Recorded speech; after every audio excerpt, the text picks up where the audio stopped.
Hi everyone, my name is Sheng.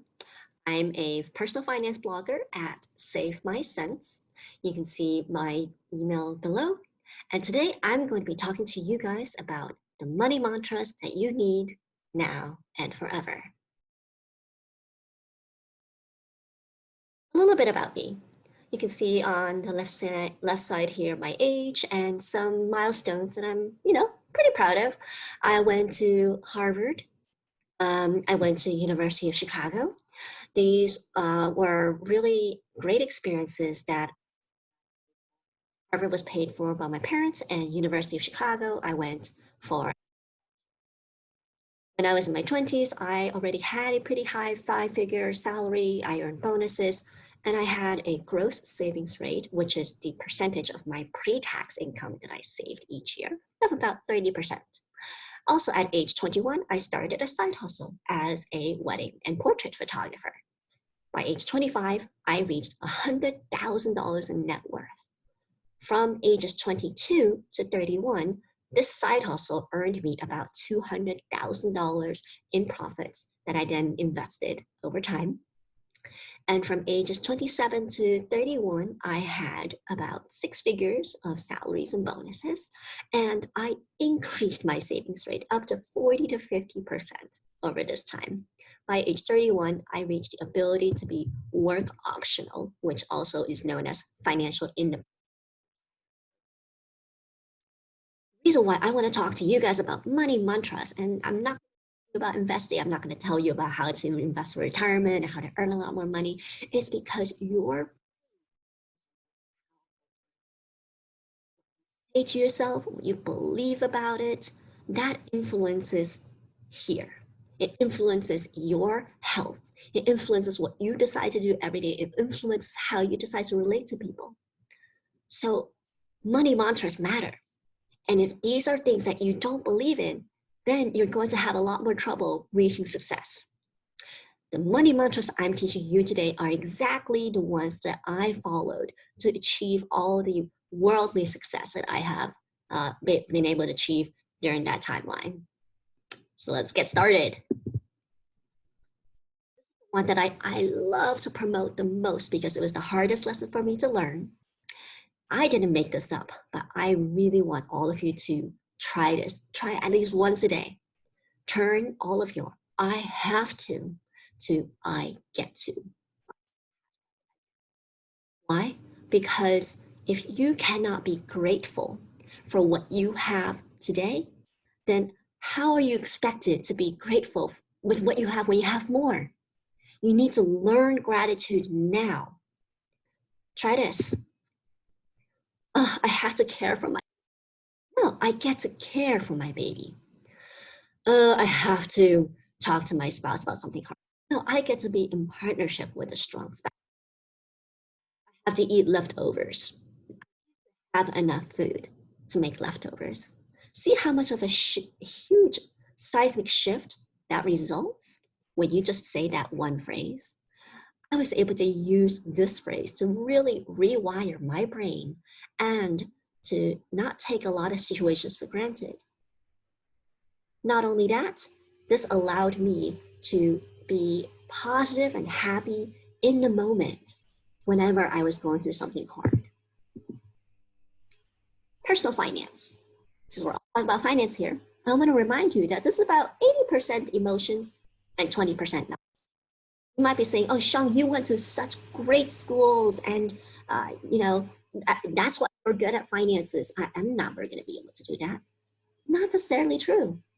There's a lot of classmates that I know that are still struggling with that today.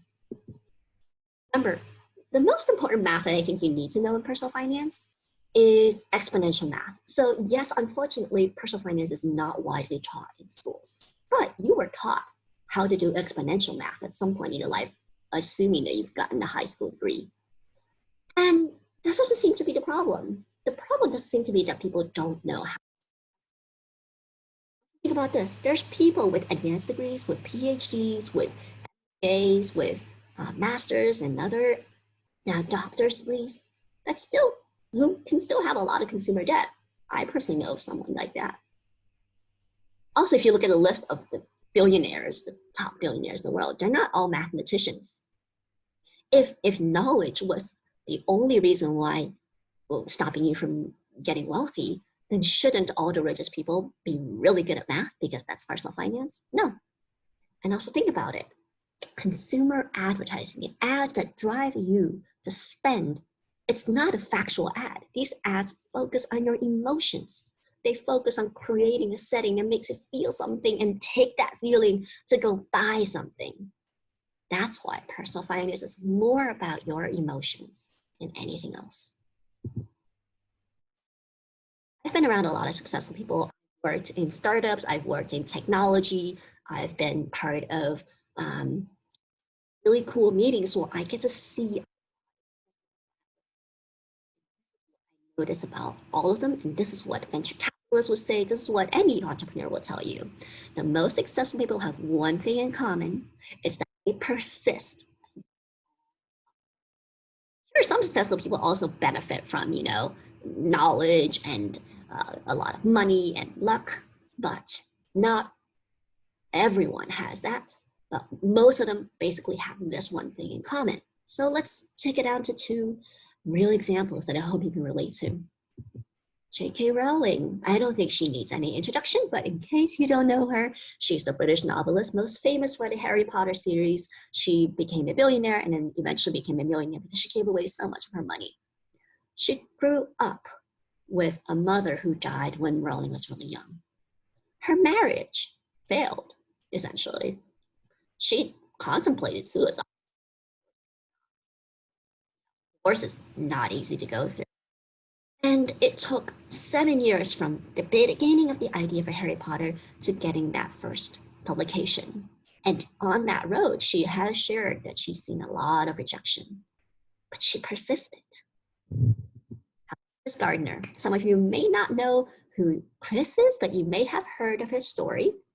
He just made it to a movie starring Will Smith called The Pursuit of Happiness. Does that ring a bell? Chris Gardner's story was so long, I had to distill it down to 5 points because I was like, oh my goodness, how am I going to fit it on this one page? But he grew up with an abusive stepfather. He was placed in foster care. Not easy stuff. He abandoned originally a career in medicine. At one point, he got thrown in jail for not paying his parking tickets. The movie picks up where he takes an unpaid internship with a stock trading firm. And at that time, he didn't have a house and he had to care for his son. He was homeless. He was in and out of shelters. Now he is a multi-millionaire and a philanthropist because he never gave up despite all of these setbacks in his life. The most common question that I get when people ask, I don't know how to start. This is a very common question, whether it comes to, starting a new career, starting to pay down your debt, starting to think about investing, starting to think about retirement. And I've found that for so many, I don't know how to start is causing them to freeze, to stop, to feel like they don't want to do anything. And I dug a little bit deeper and I realized the reason why this question makes people freeze so much is because you think that you need to be perfect at something before you start. Have you seen how a baby learns how to walk? My son can't walk yet, but I am so excited to see this when this happens. Babies don't start suddenly walking perfectly one day, right? They wobble a lot. They have to brace to get themselves up, and they fall down on their butts all the time. And they don't give up. They get started again. They figure it out. They're like, okay, my leg hasn't quite gotten this balancing now, but I'm going to figure it out. Babies are not afraid of falling.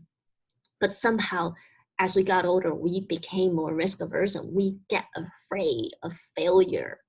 So remember that you can do whatever it is that you want to put your mind to, but you have to focus on progress, not perfection. If you try to be perfect from the start, then you're never going to start. So just start. Look at all the examples of progress, not perfection in your life. Startup companies, they start with what's called a minimum viable product, something that basically gets to what they need to do. It has a lot of broken pieces. Apps break all the time. There's products you buy, the food you buy, for example, the drinks you buy, they're constantly being improved. Don't you always find yourself going to the store year after year and they say new formula or new and improved taste or better packaging or better for you packaging or something like that, right? People are always refining things that are already out there. Many musicians release their songs as they're making them. Yes, you have to write a couple of drafts and then you record it, but it's not like their first album's going to be that Grammy winning album, right? Many people have to keep trying and trying. And I know that even the highest ranking public officials in the world, including presidents and prime ministers, can still have imposter syndrome. They can still wake up and feel like, oh my goodness, I don't know what I'm doing. If even those people feel that, then yeah, we can relate. We all feel this need to be perfect, but we shouldn't have to focus on it to thrive. Another critique that I've often heard is, Shang, you make a ton of money and that's why you're wealthy. Sure, having more income helps. You don't know how to save your money, if you don't know how to spend just a little bit less than you make, then having more money isn't going to help. It's really how much you choose to spend versus how much you choose to invest. Very great example that I learned about a couple years ago. Sylvia Bloom, she's a legal secretary from Brooklyn. She worked for the same law firm for 67 years. She never earned more than 5 figures. In her will, she died without children. She left more than $8 million for college scholarships because she was frugal and lived a simple life. Being able to save for retirement, being able to grow your net worth, it's all about those habits, these mindsets, to save that money, to spend less than you earn. And if you are struggling with that now, just take it one step at a time, figure it out. Progress, not perfection. You will get better at this. Finally, on this journey, don't compare your behind the scenes with someone else's highlight reel. For me, it's LinkedIn. Really successful classmates from Harvard, from University of Chicago, they're always sharing on LinkedIn their next cool projects or their latest TED Talk or their accomplishments. And I remember when I was around 30 years old, I went through this crisis where I was like, I'm not good enough. I didn't get to achieve the goals that I set out to achieve by age 30. Oh my goodness, I'm a failure. Most people are not going to be honest about things that don't go well in their lives. Maybe they'll tell you in person if you're a really good friend, but publicly, who wants to share that their life sucks? No one does. They want to share because they want to feel good, they want you to like them and all of that. Most of social media is just a highlight reel, but you're living life every day. Just listen to Justin Bieber. This is what he wrote on Instagram. Hey world, that glamorous lifestyle you see portrayed by famous people on Instagram, don't be fooled into thinking their life is better than yours. That's the message I want to end on today for you all. I hope that this has been helpful to you. Go forth and remember, your mind is your most powerful organ.